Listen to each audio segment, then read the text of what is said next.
Welcome to Wawasan Wire. Today we're talking about a statement by Nurul Islam Muhammad Yusuf, who's the Director of Research and Policy for PAS.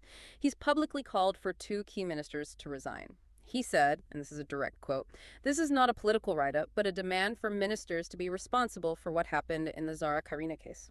Quote, "In this issue, I believe the two ministers who need to be responsible and resign are the Minister of Education and the Minister of Home Affairs. Or," he adds, "the Prime Minister needs to take responsibility and relieve them and replace them with other members of Parliament or senators from Pakatan Harapan Barisan Nasional."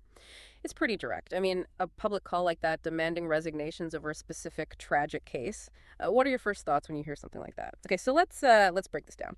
Nurul Islam didn't just make a general call. He listed specific alleged failures. First up, the Education Ministry, which is led by Fadhlina Sidek. Yeah, and what's really striking is just how many points he raised against the education ministry. It wasn't just one thing. He started with essentially a failure to keep people updated on the Zara Karina case itself, which, in a situation like this, timely information is crucial. When you have allegations swirling about what happened at a school, losing a young student, well, silence or slow updates, that really damages trust, doesn't it? Absolutely. It creates a vacuum. Exactly. Yeah. And he argued the vacuum was filled with rumors because of what he called weak communication and crisis management. Basically, the ministry wasn't getting the true facts, as he put it, out there clearly.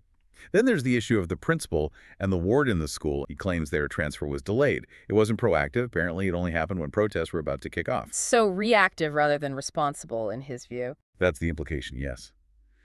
He also brought up allegations, and these are serious, that teachers were somehow hindered from talking about what happened. That obviously hits at transparency. And then there was the incident with the student activists. They went to Parliament with a memorandum, and the minister apparently didn't meet them. Citing safety concerns, I read. Right. Safety concerns, which for many people, especially young activists trying to engage, that can come across as, well, dismissive, or at least not very accessible. And maybe the point that really hit a nerve publicly was the timing thing. He specifically mentioned the minister reportedly leading students in a birthday song for the prime minister while all this investigation and public grief was ongoing. Yeah, that sounds insensitive, to say the least. Perceived as very insensitive, definitely. And lastly, the criticism was that promises about hostile safety were just, verbal assurances. No concrete anti-bullying measures were actually put forward, according to him. So it looked like talk without real action. Wow. Okay, they have quite a list. Communication, administration, sensitivity, concrete action. It covers a lot of ground. What do you think is the underlying goal here? Just listing failures, or is there a deeper strategy? Well, it's politics, right? So it's rarely just about the list itself. By hitting so many different points, transparency, communication, actual decisions, even perceived empathy, Nurul Islam is building a case. He's trying to paint a picture not just of individual mistakes, but of systemic failure within the ministry, and by extension, the Karajan Madani government. It's about chipping away at their image of competence and care, especially on an issue as emotive as student safety. It's using this tragic case to land broader political points against the current administration, led by Prime Minister Anwar Ibrahim. Right, using a specific failure to suggest a wider problem. Okay, Right. so that covers the education ministry. But he didn't stop there. He also went after the home ministry, led by Saifuddin, Nasution, Ismail. And this seems to shift focus to the investigation itself. Exactly. And these criticisms are, if anything, even more pointed towards procedural integrity, which is fundamental for the justice system. Nurul Islam alleged right off the bat that the initial police investigation was flawed. The huge point, the one that really caught public attention, was the claim that no post-mortem was done before Zara Karina's body was released to her family. Wait, no postmortem? That seems incredibly unusual in a death investigation. Highly unusual and potentially devastating for evidence. Yeah. Nurul Islam argues this led straight to losing crucial evidence. You can't get that back. He also pointed to other alleged evidence handling failures, like not collecting the deceased's clothes as exhibits. Basic stuff, really, in forensic terms. And then, adding to the confusion, there was apparently an announcement that the investigation was complete even without that initial post-mortem, something Zara's mother later highlighted. Complete without an autopsy? How Oh. does that even work? Well, that's the question people were asking. And then add the fact that time passed and no arrests were made, it just feeds public doubt about the investigation's thoroughness. He also criticized the police statement about no high-level involvement. For Nurul Islam, saying that early on could seem like downplaying the case, potentially affecting how seriously it was investigated or perceived. Hmm. And what about the officers involved? That's another critical point he raised.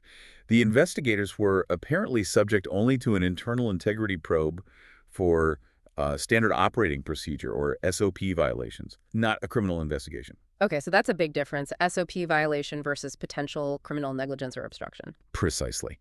And Nurul Islam framed it as leaving a key question unanswered. Who actually made the call not to do the autopsy? And why wasn't that decision itself investigated more thoroughly, maybe even criminally? These are serious allegations about fundamental procedures. If true, or even if just perceived to be true, what does this do to public trust? Not just in the police, but in the whole system. It erodes it significantly. When you see potential failures at such a basic level, in a case involving a child's death, it shakes people's faith. That's why Nurul Islam's demand for immediate resignations if they failed, his line, "Heads need to roll, Mr. PMX," referring to the Prime Minister, lands so hard. It taps into that public frustration and demands accountability at the highest level. It puts enormous pressure on the Karajan Madani to show they're taking it seriously and are capable of ensuring justice. Any hesitation looks bad. So this isn't just about this one tragic case anymore. It's become a test for the entire administration, the Karajan Madani. Absolutely. It's a major test of their governance, their competence, their empathy, really.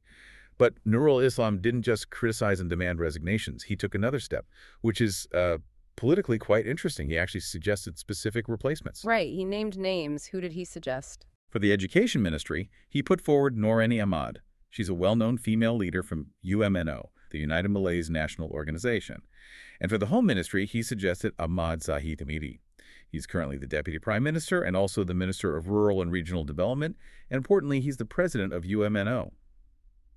Nurul Islam added that Zahid's current portfolio could then be given to someone else. Okay, now that is fascinating. Suggesting specific people, especially high-profile figures from UMNO, which is actually part of the current government coalition. What's the play here? This feels very strategic. Oh, it's absolutely strategic. This goes way beyond just saying, these ministers failed. Hmm. By suggesting Noraini Ahmad, a UMNO woman leader for education, he might be trying to subtly position an alternative, maybe someone perceived differently, perhaps trying to appeal to certain voter segments or imply UMNO has better options. It highlights potential alternatives from within the government's own coalition partner. And suggesting Zahid Hamidi, the Deputy Prime Minister and UMNO President for the Home Ministry, that's a huge move. It's a very bold move. Remember, UMNO is part of the Pakatan Harapan Barisan national government.